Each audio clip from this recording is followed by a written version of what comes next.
For the past few seasons, we have controlled the Columbus Explorers, and it's been a really good experiment. We won 2 Super Bowls. We were an incredible turnaround for that franchise, but honestly, it got a little bit too easy. So that is why we have relocated a brand new team inside of that same universe. So the Explorers are still here. We're in 2022, and we are now the owner of the San Antonio Marshalls.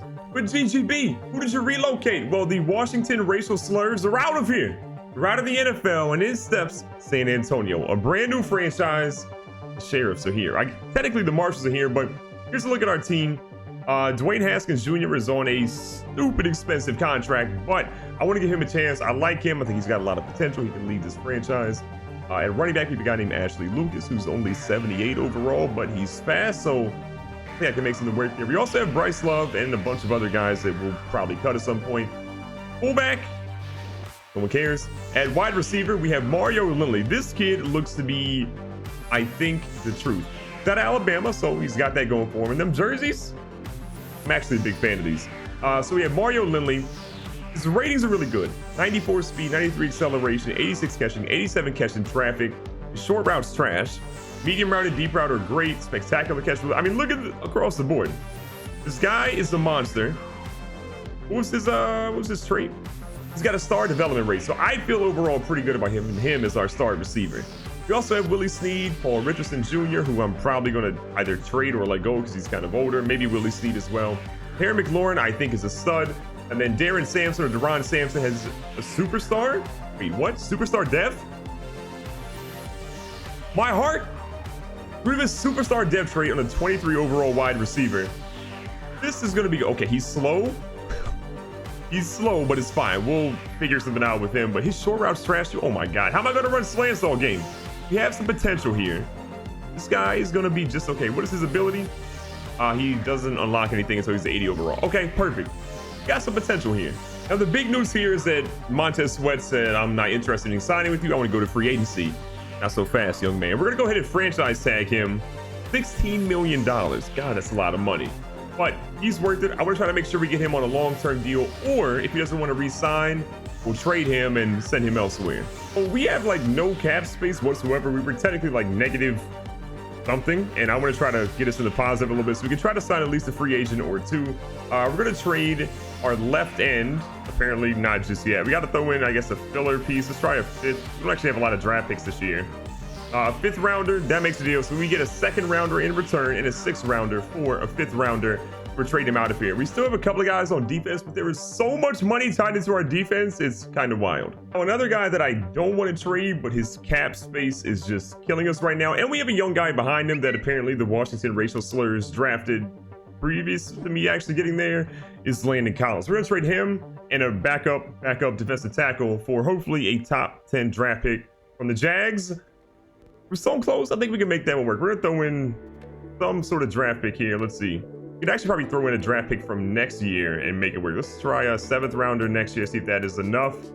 Okay, we got to actually make it a little bit sweeter than that. Let's see. I'm going to do one from this year. Let's do 5th rounder next year. That should be hopefully enough. Fingers crossed. Got it done. And to give you guys a look at the person who's going to be filling Landon Collins' shoes, it's Stephon Crockett. He's a 77 overall. He's got star development trait. Look at his ratings. He's fast. He's got decent zone coverage. Acceleration's okay. Tackles, kind of whatever. He's not going to be as good as Landon Collins, as you can tell. His hit power is going to be nowhere close, but he's a first-year player. I think this is his rookie year, first year. So give him some time. I think he'll be just fine. Now, our GM hits us up and says, look, I'm taking some time this offseason to organize some of our revenue figures and reminded me to talk to you about Mario Lindley. Sign next year, he'll be looking for an extension, so we can barely get him on the field this year. I don't think he'll be worth holding on to. What are your thoughts? Do you think he's part of our long-term plans? First of all, that dude's like an 85 overall. He's our best receiver. What are you talking about? He's 100% worth our long-term plans. I want to keep that guy around. You want to go ahead and pick up his 5th-year option? Absolutely, yes. We're doing that for sure. So no question. Easy enough. We'll get the paperwork started. Perfect. Pick up Lindley's 5th-year option. So postpone his contract negotiations for 1 year. I need that with how we're dealing with our money right now. I got to get the books cleaned up.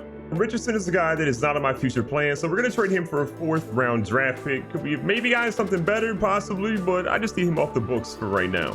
Again, we're getting rid of an aging receiver that does not fit our roster right now. So Willie Snead is gone. The only team interested in him were the Tennessee Titans. So we traded him for 4th round draft pick. All of our young guys, they're gonna make a lot of noise this year. There were a lot of people free agency that I ultimately wanted to sign. We just didn't have the dollars. As you can tell, with all those trades we've made, we have $2.24 million in cap space, which I hope is adjusted very soon. But Byron Jones is a big move over to Pittsburgh. They rarely ever sign free agents, so they landed a big one there.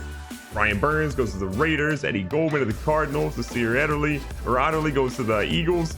Kelsey, I mean, there's some solid movement here. Callaway leaves Cleveland and goes to Philadelphia. Pouncey goes to Cleveland. Josh Jacobs, that's a big pickup for them, obviously in Denver. There's some movement overall. Again, we only signed one guy. I'll show you guys who we signed.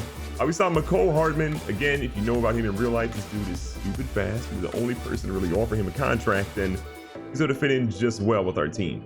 So the NFL draft is here. The Marshalls are going to be picking 2nd overall in this draft. And then again, we have another draft pick, I think around 5 or 6, that we're ultimately going to be doing. So we're going to go ahead and go to our user pick. First guy taken is Connor Grimm. He's the quarterback out of Penn State.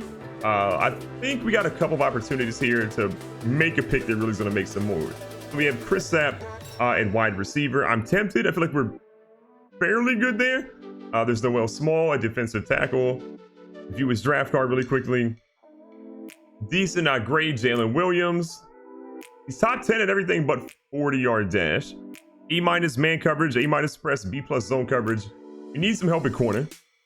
We have Parker Johnson, left side linebacker. I'm pretty sure we need help there. Our sort of offensive needs are a little broken at the moment.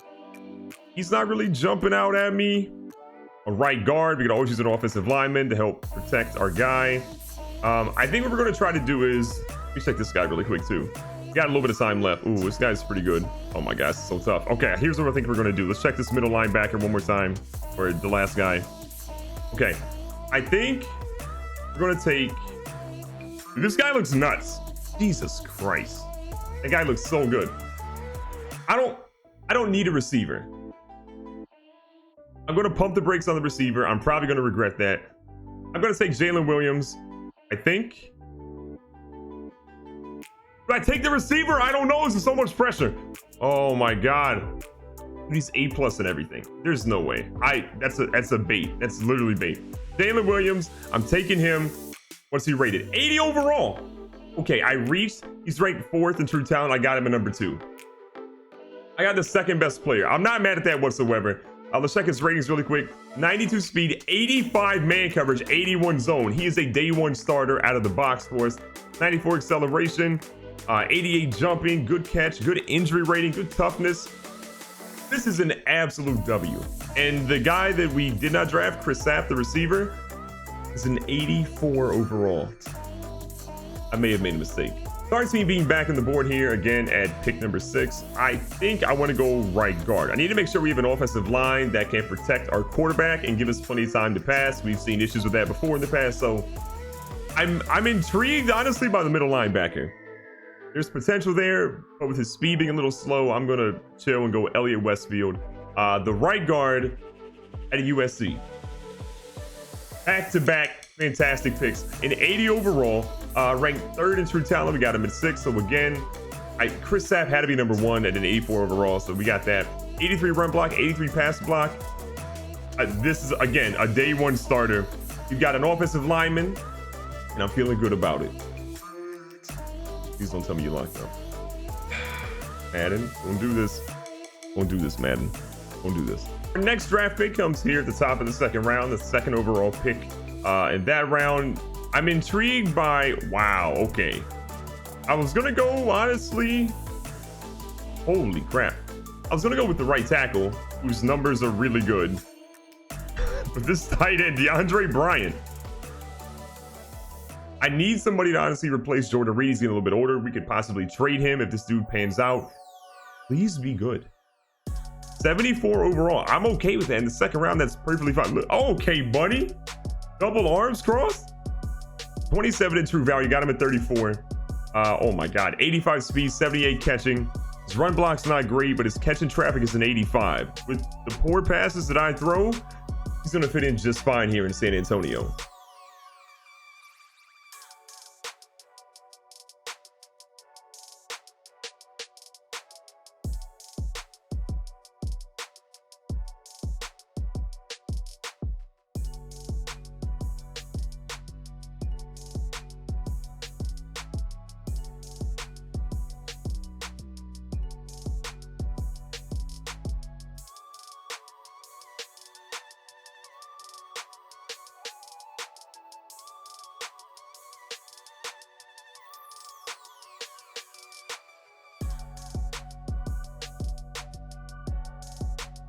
So our next pick in the second round, we have an opportunity to trade that pick away. I didn't like a lot of the talent that was there. None of our needs are really there.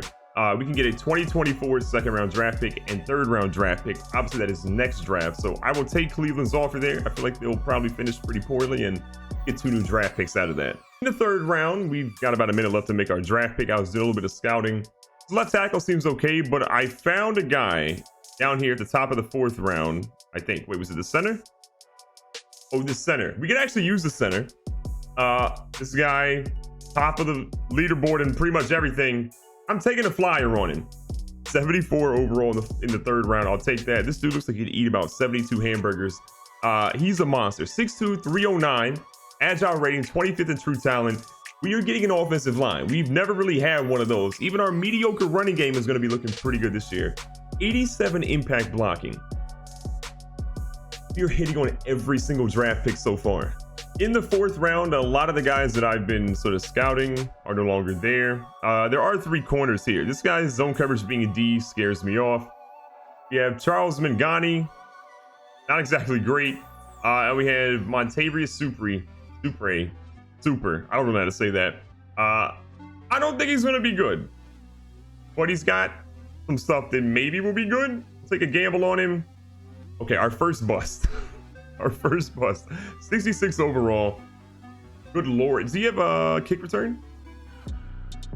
Hopefully he's got a high kick return rating because he's got 96 speed, 95 acceleration. He probably has no juke moves whatsoever, but we'll give him a chance to return punts or something. I don't want to bore you with every single draft pick, but to give a look at what we ultimately ended out with, and we have about 6 million cap space, which may fluctuate some this season. Jalen Williams, stud. Elliott Westfield, stud. DeAndre Bryant, stud. And Ethan Fuller, stud. Then it dipped off a little bit. We had Super, whatever you say his name. Not a bad corner. We drafted a backup quarterback in case you get an injury. Okay. Denzel Apollon, 63 overall. And then in the 7th round, take what you can get. Overall, I'm happy. It was a good draft for my first season in San Antonio. And it's the foundation that we're trying to build here. When I took over the Washington Racial Slurs, they were the 3rd worst team in the NFL at that point. So I'm going to set our expectations for just making the playoffs. I don't really have high expectations, but to me, that's where we're ultimately going to try to get this season. So to look at our roster, our highest overall guy is Deron Payne. Brandon Scherf was on, I think, the injury reserve for most of the season. He's back, but again, he's getting older. He's 31 now. Jonathan Allen, a stud. I mean, our top 3 guys are on offensive or the defensive line. Then we have Mario Lindley, who I think is going to be a stud this season. Montez Sweat. We signed him to a franchise tag, so we may have to trade him if we can't convince him to come back and stay on the roster. So we'll watch that. That'll be a developing storyline throughout the season. Ronald Darby's costing us a lot of money. See how our young guys do. Aaron Stokes is right behind him. Dwayne Haskins, we have like $120 million between his contract and his signing bonus signed into him. But our offensive line is looking pretty good. I mean, across the board, I feel like there's a really, really good foundation. The running back situation is going to be dicey. We'll see how that one pans out. We don't have a fullback. We'll figure that out. Mario Lindley, McCole Hardman, Terry McLaurin, and Deron Sampson. I think Sampson is going to be the sleeper pick for our team this season. I think he's going to be a guy that just flies up the statistics so far. At tight end, we got Jordan Reed. We're honestly probably going to trade him. He's injury prone. He's 33 and he's costing us a lot of money. We have DeAndre Bryant right behind him, who appears to be just as good, if not better, at this stage of his career. Left tackle, we have Colton Miller. Left guard, we got Connor Williams. Center, we have Chase Rie with Ethan Fuller right behind him. I'm probably going to go ahead and just trade Chase and start Ethan at this point. Right guard, we got Brandon Scherf with Elliott Westfield behind him. We'll find a way to get him some playing time. Then at right tackle, we have Morgan Moses. Honestly, we might just go ahead and move Elliott Westfield to right tackle and let him live there. Left end, we have Vic Beasley. Right end, we have Jonathan Allen. It's the tackle, we have Deron Payne. Middle linebacker, we have Ryan Shazier, who I need to realize that we actually had. Apparently, he was injured. Reuben Foster. Behind him, Jelani Britton. I mean, both of these guys are getting up there. They're a little old, so play it by ear. Shazier is probably not going to be here long term. Outside linebacker on the right side is Montez Sweat. At corner, we have Darby, Stokes, Jalen Williams, dude whose name I can't pronounce, and Justin Lester. Our top 3 guys are really good. And they fall off a table at that point. Free safety, Sean Davis, should be perfectly fine with Trey Boston behind him. And then strong safety, we have Stephon Crockett, who I think it's going to be just fine. I know we got rid of Landon Collins. That's a lot of money we had to get off the books, but this dude's going to be just fine. So that is a lot for one video. The San Antonio Marshals are the new team that we're doing. Again, they are in the same universe as our previous franchise, the Columbus Explorers. So the team that we played, we'll try to play them maybe sometime this season or the next season, but can we be better than them? I don't know. Is this going to be a tough rebuild? Absolutely. But I'm out for the challenge. You already know it.